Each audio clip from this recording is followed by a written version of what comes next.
Hello everybody, what's going on and welcome back to our Road to Glory career mode. As always, I hope you are all doing well. We start the day by showing you the Premier League table, 16 games to go and we find ourselves into 8th place. But our recent form has been a bit hit and miss. So I was looking through the team, seeing where we could potentially strengthen in this January transfer window. But of course to do that, we'd have to sell because our funds are not in a good place. And there was a couple of comments as well from you guys of signings that we could potentially make, starting with Christopher Ajer. I've already looked at this guy before from Celtic, didn't have the money to do it then. I thought we'd offer them a cheeky offer of £8 million because that's all I could afford at this point in time. They came back and said they only wanted 15 million. So I knew that if I sold maybe one or two players, I could get that money in order to bring in Ajer. So we'll have to see if we make this deal later on in the video. There was also a comment regarding Eric Garcia from Manchester City. I wanted to loan him, but the problem was his contract was expiring at the end of the season, and we could not manage to get that loan deal sorted. So if we wanted to get him in, we'd have to buy him. Again, I didn't know if I had the money to do that, and as he's under the age of 23, we can't offer him a pre-contract ahead of next season. But the plan was to sell a player, and I looked through my list as I go into game here against Bournemouth to show you guys the highlights of our first game. I looked through and there was one player with an expiring contract, and it was Mitchell, someone who served the club really well, but this season finds himself out of the side due to the performances of Serginho Dest. So I thought if we could maybe get 10-15 million pounds for him, that would give us the money to go out and buy Ajer. And let's face it, the contract expiry situation, yes, we could offer him a new deal, but is he worth the money that he'll sort of command if we've got Dest playing as well as he is? So I transfer listed him. We'll see if we get any offers for him. But this game against Bournemouth really was a tale of two halves because they dominated the first 45, then we dominated the second, and there was some real good goalkeeping on show here. Firstly from our goalkeeper Moore, and then secondly from Travers for Bournemouth. But we were trying to find the goal in the game, and a debutant for us, of course, Wozniak, signed from Bayern on loan last video. He got his first touch in the Premier League and he nearly scored with it, only to be denied by the goalkeeper. Real good work here by Pedro de la Vega as he managed to get the shot away, but it hit the post. And ultimately, after a hard-fought game here at the Vitality Stadium, we came away with just the single point. But all things considered, both teams really were going for that. First half, like I said, it was Bournemouth. Second half was all us. So a point is okay there for us to pick up. And then we faced off against Leicester, who last video defeated us. So I felt like this was a chance for us to find some revenge. But I tell you what, watch this sequence of play here and count the passes because they did their best Barcelona impression all of a sudden. And yeah, they basically tore me to shreds. I could not get the ball back off them. And eventually it falls to Jadas, who makes the score 1-0 here at the King Power Stadium. So they beat us 2-1 last video. It was, I believe, a near post header, semi-late on from Manu Vallejo to win the game. But here in this one, I mean, they dominated and they thoroughly deserved to be 2-0 up at the break. Again, Jadas was the man who got it. And I just felt powerless to be able to stop them. The way they were knocking the ball around, the speed at which it was done, just felt like there was just nothing to do to stop them. And it continued into the second half with another chance. Damari Gray's layoff to Tony Villa, his shot kept out by Moore. And when we did create, Lopez decided to play 1-2 with the post. So pretty much summed up the game really for us. A thumping effort back off the woodwork, came straight back to him, and then we couldn't get a chance off this as he drove to send the cross in. And we ended up for the second time in as many videos falling to a defeat to Leicester, who are actually behind us in the league. So yeah, they've taken 6 points from us. And after that game, I took another look at our sliders. I've changed one slider, which was position marking for the AI. We had it at, I think, 60 or 65. I've bumped that back down to 50 because genuinely I was struggling to even create. Every time I found the ball up to one of my strikers, they were just on me in a flash and I couldn't even get the ball under control before I was losing it. So we'll test out that. Everything remains the same. So in terms of the AI creation chances, like you saw with Leicester there where they were playing some unreal stuff, should still be the same. It should just give us a bit more time to start to work and try and create, really, because, yeah, I was genuinely struggling. But after that game, I knew we needed to go out and get Ajer now because I'd seen that defensively we needed a rock at the back, and I felt like he was the person to fill that void, if you will. We have got some real good centre-backs, you know, but at the moment, Todibo is the one who's sort of performing the best. outside of that, Jose Antonio is having a bit of a shocker of a season, if you will, but I'm sure he'll come good. And Godfrey's playing more of like a central midfield role this season, it feels like. So I looked at this and I went ahead and offered Celtic the opportunity to take Mitchell to their club whilst we got Aya in ourselves. They accepted that, and the contract was £30,000 a week. 6'5", 78 rated. What a signing this guy could prove to be, because essentially our defence now is secure for at least the next season. Because I feel like even if we get the money in and we're still in the Premier League next year and we finish mid-table in this year, we don't need to go out and buy 2 new centre-backs. We've got Todibo, we've got Aya, and that centre-back partnership should be enough next season. Dest has really impressed me in his first year in the Premier League. Facer at times has looked a little bit shaky, so he could be one of the areas we look to maybe strengthen. But we went into game then against Manchester United. The debutant Aya started. And let's just say, United were playing like a side lacking confidence. They're below us in the league. They're having a really bad season. And it showed in the first half because it's not like we're doing really, really well. We're in a good position for what we expected. But when you come into this, I looked at the Man United team and I just thought to myself, where's the wow factor? Where's that one player that you know when they're on the ball, they're going to do something pretty special? They just don't have that. So going into this, yeah, they really needed something in the way of inspiration. We were 1-0 up. Lopez scored the goal. We were ahead for about 5 minutes, if that. We came straight back out second half. Alenya had scored. And that wow factor that I spoke of, well, we saw it in the 60th minute when Jesse Lingard played the ball out to the right-hand side. Viktor Saigankov skips past Facer. Left foot, wraps his foot around it. And it's into the top corner. Manchester United 2. Forest Green Rovers 1. And I could have no complaints about this shot. It was sensational from Saigankov.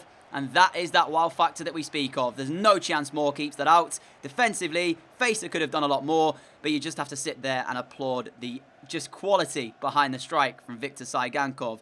But then it was really, really strange because United, they started to play some real good stuff. They got in again here as Gomez found the ball to Iglesias. And what a stop it is by Moore to deny him the third goal. He knows he should have scored as well.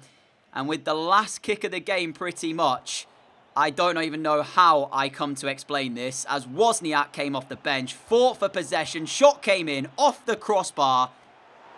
You look at the Saigankov goal, you go, wow. You look at this one, you go, wow, because it's 2 different variations of wow. Honestly, I don't know what happened here to United defensively, and all I could do was sit there and laugh. Even now, the smile on my face right now from watching this back, I don't know what to say. We'd drawn level with pretty much the last kick of the game, and it was a calamity at the back from Manchester United. You can't write this. You can't write it. Like, they did so well to get themselves in front. I said they were lacking confidence in the first half. Second half, they came out and dominated the second 45, but what they did after that, I've got no idea. So, straight after that game, we looked at bringing in one more player, Dean Henderson.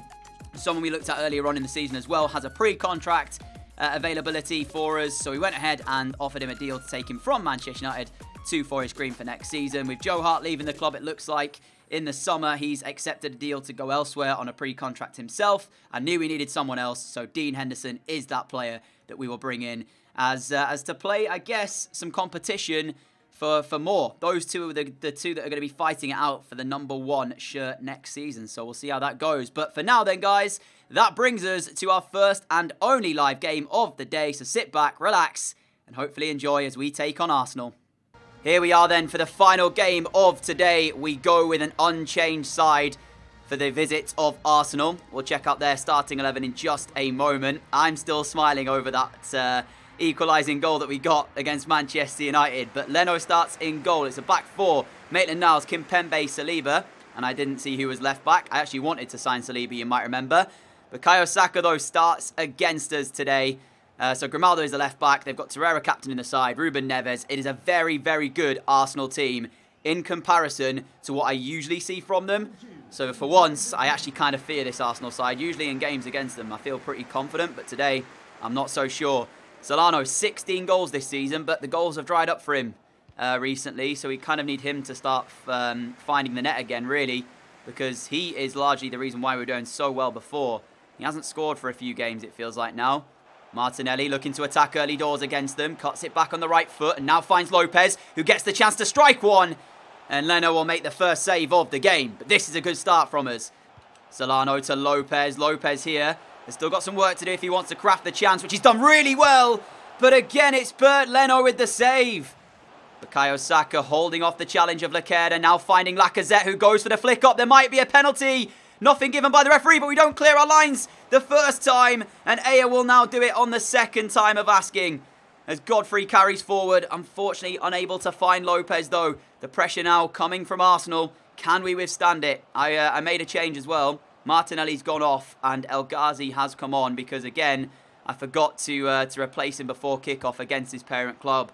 So that's my bad, but I have now made that change. We're approaching half-time and I would love to get in at 0-0. But again, what am I doing with these sloppy passes in our own half? We can't get away with this too often, so we need to stop doing it. Neves on the turn. Moore with the save. The rebound's there. Saka's going to turn it home on his return to the new lawn. Oh, anyone but Bukayo Saka, because he was really, really good for us. And it hurts to see him celebrate as well. I know he was only here on loan, but I like to think that he had a great time with us. Oh, man. Ruben Neves' shot kept out by Lance Moore, but then the rebound was there. Grimaldo to Torreira. Torreira into the feet of Lacazette, who's got a little bit of space to work with. Finds Bergwijn! And he very nearly makes it 2-0 Arsenal, but it's gone wide of that bottom corner. And it remains only the single goal. Second half underway here, and we're trying to create. And one thing we've got to be careful of is that we don't leave ourselves too exposed at the back if we do start to go forward. Lecerda here, out wide to Pedro De La Vega. Good pass that is as well. De La Vega gets into the space, pulls it back to Lecerda. A big save again though by Bert Leno. How has that one not worked out? I think if that's Lopez, that's 1-1. 15 minutes to play as Lopez has possession. Drives all the way through. And he's got the equaliser for us as well. And that is the moment we were waiting for. Arsenal slightly stretched and that opened the space which Lopez just drove into. And then the finish on the left foot is sublime. We've been denied a fair few times by a top goalkeeper in Bert Leno, but this time around, not enough. And Arsenal will be kicking themselves because otherwise they've defended pretty well as we've been applying the pressure on in the second half. But for some reason, they lost concentration and just allowed Lopez way too much time on the ball. But there is still 13 minutes to play. And there's still time for one of the two teams to find a winner. But the question is, who will it be, if anybody? Kimpembe for Arsenal. 2 additional minutes by the referee. We've already played over those, though. And there is full time. All things considered, a point here is a pretty good result on the balance of the way we've been playing recently. And yeah, I'm pretty happy with that. I'm not going to complain at all. Before kickoff, I'd have taken the point. It's a very tough Arsenal side. They're up into 6th place. And in the end, I'm happy with that. Let's take a look at the table before we go today and see what is what. And we'll move on from there. At the top end of the table, Liverpool are still on top, undefeated in 26 games. And they are 9 points ahead of second place, Manchester City. Watford are falling down a little bit, but if they could still get a Champions League spot, I'm sure they'd be very happy with that. They're 4 clear of Spurs in 5th. And as we scroll down, we find ourselves into 10th. 9 wins, 9 draws, 8 defeats. 1 more defeat and we'll be even in all 3. We've scored 38 and conceded 33 this season, which is a goal difference of 5, which is pretty good when you consider that West Ham, Villa and Brighton, who are all in the same area of us, have got minus goal difference. But it's also that Lopez has 16 of those. Solano has 16 of those 38 and Lopez has 11. So between 2 players, 27 of our goals have come. Manchester United still struggling. They're in 12th place. I don't know what's happening to them. When we played against them earlier, I could really see that they were a side lacking confidence. Apart from the Saigankov strike, like that was a worldie. But other than that, they didn't perform very well. Down the bottom end of the table, Fulham in 20th. Wolves have managed to climb themselves up into 19th, but remain 4 points adrift of the safety. And we do actually take them on away at Molineux as the first game of the next video. So, yeah, we'll look to get the result against them there. But for now, 12 games to go. Not a lot really to play for. I don't think we have enough to be able to get European football next season. Of course, that could change. But 10 points adrift of Everton. I don't see it, and yeah, I don't think we'll go down either at this stage. So pretty much, I'll be looking to just, I guess, grind to the end of the season, and then from there, we can look forward to the transfer window next time, and just go into next season feeling confident that we'll get something done. The side's looking okay, and if we go and strengthen next season the areas we need to, he could be a real force to be reckoned with. But hopefully you enjoyed today's video. If you did, a like would be greatly appreciated. As always, a huge thank you for all of your support on the channel. I really appreciate it. If you are new around here and like what you see, hit that subscribe button to follow me on the channel and help me get one step closer to the magic number of 100,000 subs. Until next time, guys, have a great day, have a great evening, stay safe, people, and I'll catch you all again soon. Adios.